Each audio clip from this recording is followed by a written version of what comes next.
Welcome, ladies and gentlemen, my name's Dychronic here on this Destiny 2 video, and today we're going to be showing the weekly reset for Destiny 2 on December 3rd, 2019. That Iron Banner thing should not still be there. That must have loaded into a previous version of the tower, but today we're going to be showing all the stuff that has reset and everything that's going on with Destiny 2. So first and foremost, there is going to be an increased infamy week this week, so you should be able to get double infamy for the week and triple infamy for the weekend. So if you still need infamy for whatever reason, it is available to get a lot of that before the end of the season, which is going to be December 10th. End of season is literally 1 week from now. Starting next season is going to be Solar Week, because I said next season. I assume it's going to be the start of next season, and as well as all the next season stuff. My assumption is that this Thursday they're going to be releasing some type of calendar to tell us what's going on with the next DLC, so we have some idea of what's going to be happening. And of course, ahead of time, I would like to apologize for my gross little sniffles. I have a bit of a dry and runny nose at the same time. I don't know really what's going on with that. Without further ado, let's go ahead and get started with the Nightfall. Starting up with the Ordeal, we have the Savathun Song Strike, the big purple shrieker dude at the end, which is a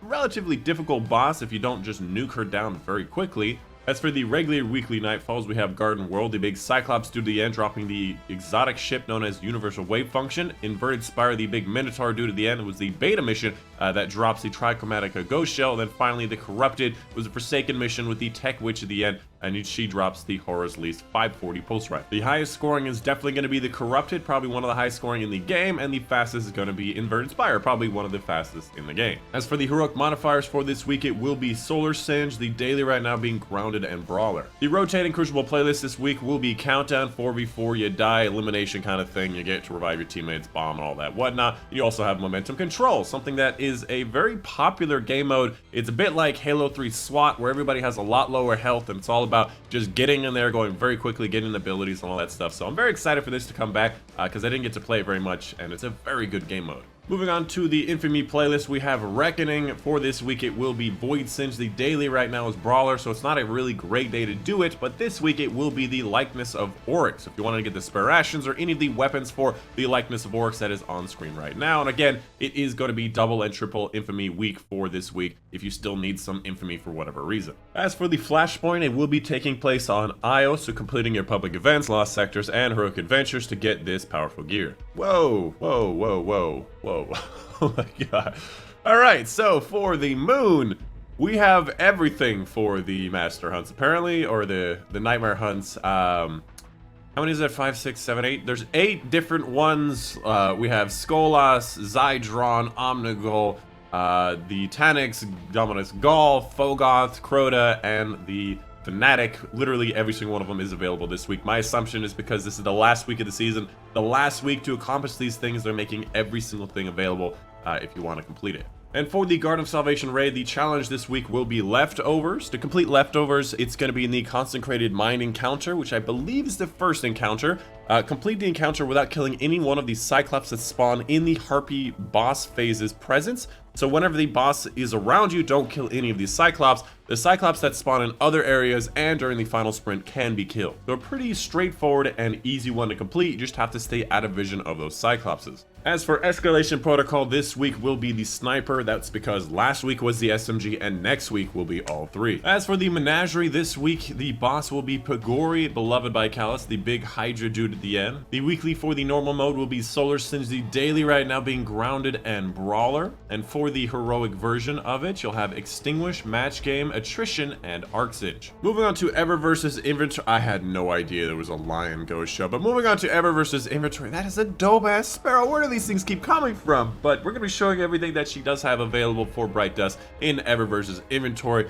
She's got things like emotes that say too hot, which is going to be pretty obvious, just means that it's really hot. Like you just ate some spicy stuff. You have the Ghost Shell that looks just like Eris Morn's face. It's Treasure Hunter and Speed Demon. Nightmare Emergence, which is a pretty decent transmit effect. You also get some other shaders, Polished Sea Stone, and Jungle Viper. You're damn right this Lord of Wolves looking Sparrow is going to be part of my thumbnail. Look at this thing, it's crazy. And of course, moving over to the Bright Dust section, we do have a lot of exotic stuff available. First of all, we have the Ninja Vanish, which is literally throwing down some smoke stuff and then not actually vanishing, which is kind of funny. I would have liked if you disappeared, but I guess that would be kind of OP for PvP. Moving on, the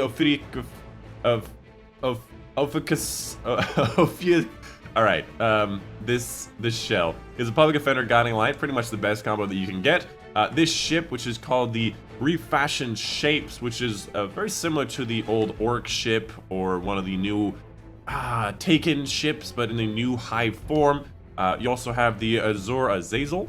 You have the Hazard of the Cast ornament. You have the Universal ornament for the Empyrean Cartographer. I'm on my my Titan right now, so this is for the Titan.